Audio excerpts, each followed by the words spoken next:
So guys, কেমন আছেন সবাই? আজকে আমরা যাচ্ছি উত্তরা সেন্টারে কায়াকিং করতে। সো এখন আজকে শুক্রবার জুম্মার দিন, আমরা এখন নামাজ পড়ে আসছি, এখন আমরা খাওয়া দাওয়া করব। তো আমি কায়াকিং করতে যাচ্ছি, আমি আর আমার একটা ফ্রেন্ড। তো আপনার সব সাথে থাকবেন, একটু পরে আমরা বের হচ্ছি, আর সবার সাথে থাকবেন আপনার। সো গাইস, আমি রেডি হয়ে গেছি, এই যে আমার আউটফিট। চলো আমরা এখন যাই। তো এখন আমি আমার স্কুলে এসে পড়লাম। আমার ফ্রেন্ড, এই যে আমার ফ্রেন্ড আসে আমাকে নিতে।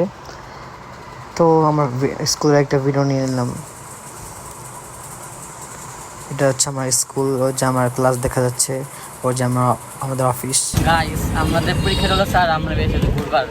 আমাদের পরীক্ষাতে কি অবস্থা হবে আমাদের মুশকিল। তো আমরা বিরলিয়াতে চলে আসলাম, এই যে বিরলিয়া ফুড কার্টটা, আর ওই যে দেখা যাচ্ছে।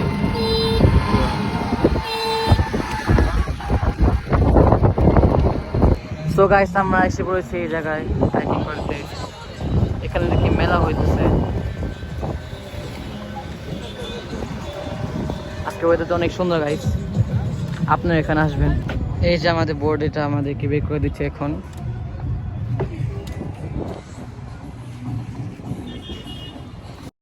তো গাইস, এখন আমরা উঠে পড়লাম বোটে। এই যে আমার ফ্রেন্ড চালাচ্ছে আর আমি বসে রয়েছি। তো এখন আমি চালাচ্ছি বোট আর আমার ফ্রেন্ড ভিডিও করে দিচ্ছে। আর আমার খুব ভালো এক্সপিরিয়েন্স হচ্ছিল। এখন আবার আমার ফ্রেন্ড চালাচ্ছে আর আমি ভিডিও করে দিচ্ছি ওকে।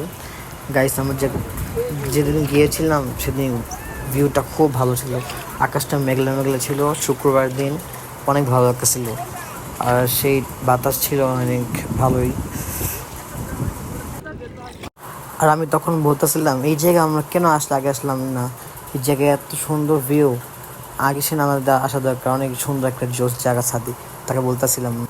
গাইস, আমরা চালাতে একটু পরে দেখছি মেঘ নামতেছিল একটু একটু করে। আর আমরা খালি ভয় পাচ্ছিলাম, আমাদের ফোন ছিল হাতে, যদি ভিজে যায়। তারপর হালকা দেখি রোদ উঠছে।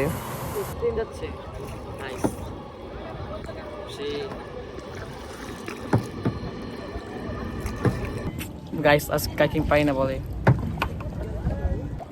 সো গাইস, আমরা কাইকিং করতেছি।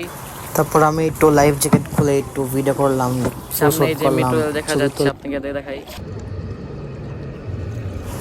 ও যে মেট্রো রেল যাচ্ছে দূর থেকে, আমি ভিডিও করছিলাম। এই ভিডিওটা আমার কাছে অনেক সুন্দর লাগছিল, অনেক। গাইস, আমি তো মেট্রো পিছিয়ে যাচ্ছে। পড়ছিলাম, এই জন্য সাদি আমাকে এই ভিডিও করে দিতে পারিনি, আমি করে দিলাম। গাইস, আমি এখন কাইকিং করতেছি, পারি না, তাও একটা ফোন সাদি চালাইছে, আমি পাই নাই।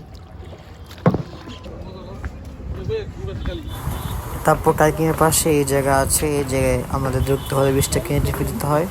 তারপর আমরা 20 টাকা এন্ট্রি ফি দিলে এই জায়গায় আসলাম। তারপর আমার ভিতরে এসে পড়লাম, একটু ছবি তুললাম। কিন্তু বেশিরভাগ কিছু খাওয়া দাওয়া কিছু বেশি একটা ভালো না, এই জন্য আমরা বাইরে যাই খাবো। এই যে ভিউ দেখা যাচ্ছে, যে বাচ্চা গোসল করতেছে। এখানে বেশি বেশি পানি নেই। তো আমি একটু আকাশে ভিডিও করেছিলাম, অনেক সুন্দর আকাশ দেখা যাচ্ছে, যে উত্তরা বিল্ডিংও দেখা যাচ্ছে, অনেক সুন্দর, সবাই ছবি তুলতেছে। এই যে মেট্রো রাস্তা, অনেক সুন্দর ভিউ ছিল।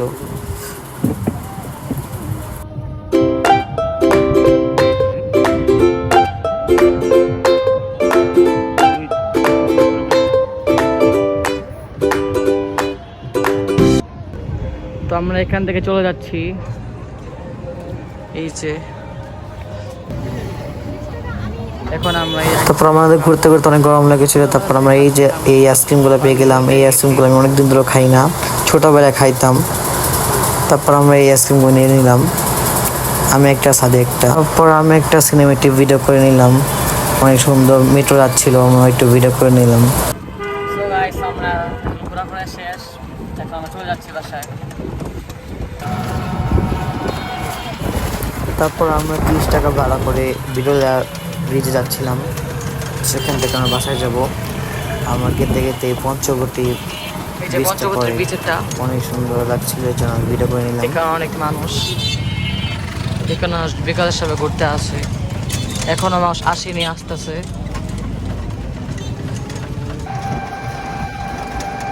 তারপর হচ্ছে পঞ্চবটির যে বড় বড় বিল্ডিংগুলো আছে ওগুলা দেখা যাচ্ছে।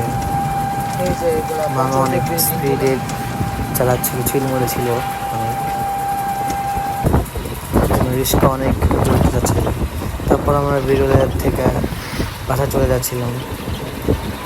বিরলের ব্রিজ থেকে আমাদের ভাড়া লাগে 20 টাকা জনপ্রতি। তো গাইস, আজকের ব্লগটা ছিল এই পর্যন্ত। আল্লাহ হাফিজ, সবাই ভালো থাকবেন।